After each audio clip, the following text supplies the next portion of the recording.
What's up, guys and girls? This is your boy the Hunter Fisher. Welcome back to the Epi Banger video. In today's video, guys, we're going to fish the hardest pond in my town with ultralight and BFS gear. Let's find out what we'll catch. There you go, guys. Another fish. First fish of the day. 1 hour.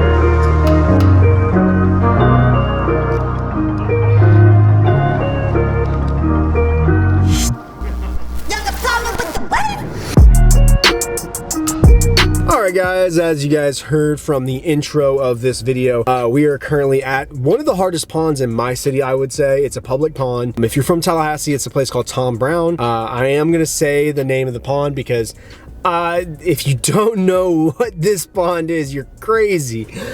Like literally, you've never lived in Tallahassee if you don't know what this pond is. It's literally in the middle of a park. I'm currently actually behind a giant field where people play frisbee, ultimate frisbee, football.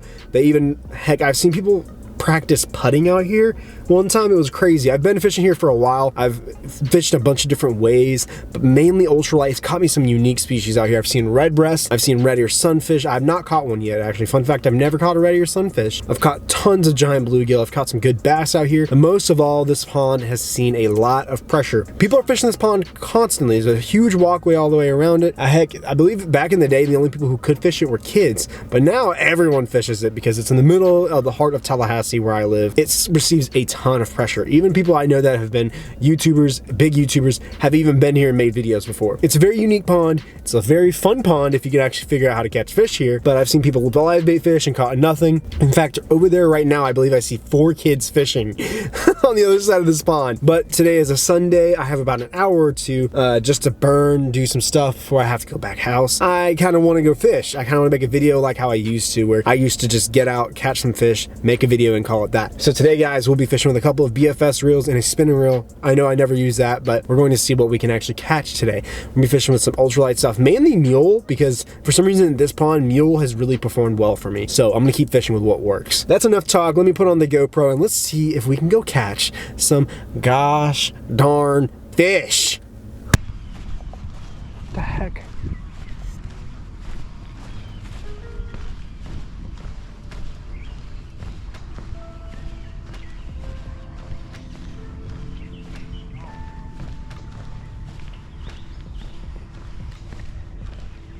I guess I can't walk that. That sucks. Looks like, what's going on here? I wonder if the other side's blocked off too.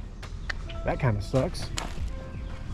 Well, guys, apparently the part of the walkway that goes around this pond, like bridge-wise, is marked off for some reason. So maybe we'll explore and see if the other side's open, but I don't see anybody walking on it, so that makes sense as to why I don't see anybody on there. Ooh, there's some brim moving shallow. All right, guys, let's see what we can get into this.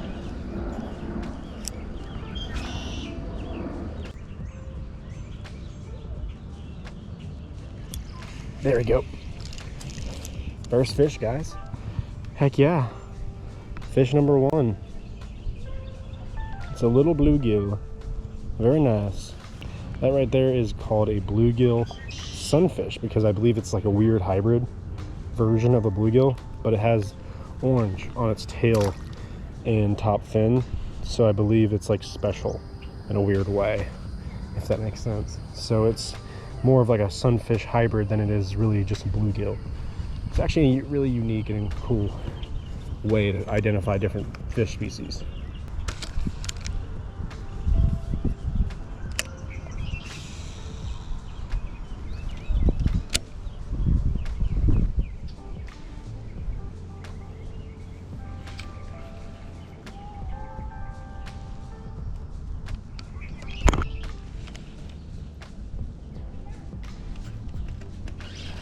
There we go. There we go. First fish on the burrow bug. Heck yeah.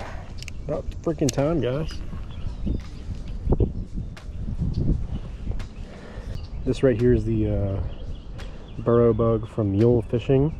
And this is in their rodeo clown color. It's a new color that Mule came out with. It's like a plum apple almost color, mixed with like just regular plum. But apparently that was perfect for this little bass. So let's get him back in the water. That's cool. But he's got me all twisted up right here, but this was on the burrow bug on the Mule workhorse jig, and I believe a 1/8. No, it's a 1/16th ounce jig. Got it paired with the Jenko double down BFS, and as you guys know, one of my favorite rods ever created. Yeah, this rod's been awesome so far. Oh, that was a bad cast. But yeah, that was a really cool cast for a bass. Didn't mind a bass right now because it's been kind of slow, and honestly, all this part I wanted to fish. That's what I wanted to fish, but now I can't because it's closed off for some reason. Also, I've been fishing this essentially off grass and popping it through. It doesn't really come through the grass that great, but that's not really the point of what I'm doing. Just ripping through grass to kind of give that reaction bite out of there and see what happens. But right now I'm kind of fishing this. The pond kind of drops off about roughly 10-15 yards, maybe even 20 yards out. That's kind of what I've been trying to target, is just that drop off of grass. Trying to see if I can pull any bass that are marauding, any bluegill beds and stuff like that, and see what I can do. So we'll see what else we can catch.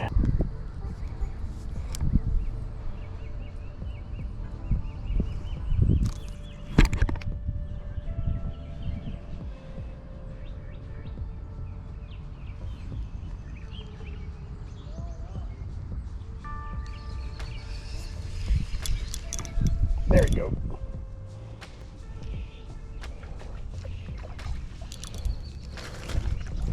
There we go, guys. A nice little bluegill. Another nice bluegill. That bluegill's got some cool looking stripes right there. He's like a copperhead. There's a bunch of fish right there. Just gonna throw him over there. There's a bunch of fish right in front of me right now, guys. Nice. It's got me excited.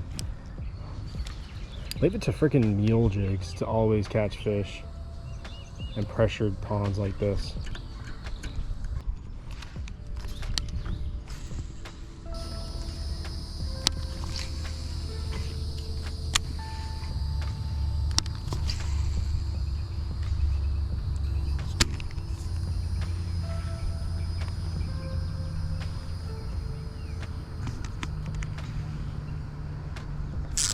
Oh, there we go. There we go, guys. Oh no! Dang it. Guys, I lost the bets. Oh, he figured it out. Oh, we caught a fish on all three combos right now, guys. Apparently I might know what I'm doing. Nice. Guys, I have been killing it on this Bronco blade combo right here. This is the Donkey Tail Junior on a workhorse jig from Mule with the Bronco blade. Just caught a bass. That was actually pretty cool. So a little flick cast to a bass. I like that. It was fun. This is actually the Dankung flick casting rod. There's some fish over there. What I've been doing is just essentially that right there. You can get the fiberglass to bend just enough with this jig that's on there to get it to really fly. I'm getting chased again. No freaking way. That's so sick. Sweet. Well, we got fish on all three combos. I count that last fish as caught because I could have jumped down there and got it.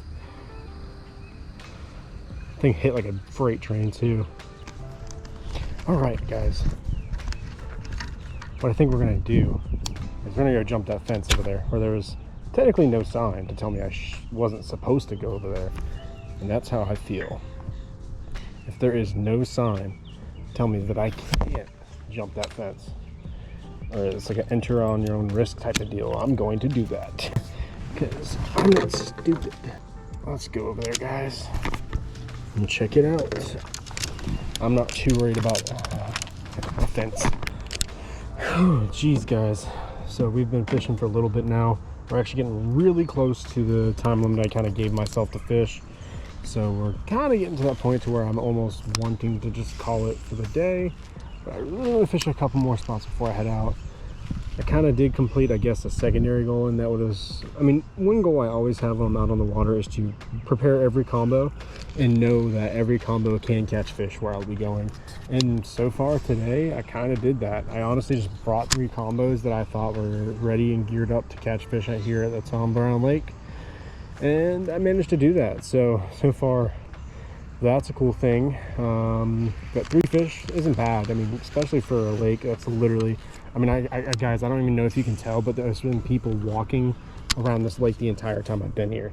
These fish are constantly seeing people walking around. So it's like, it's like, what do you expect type of thing. So yeah, I've been kind of just going around, seeing what I can find.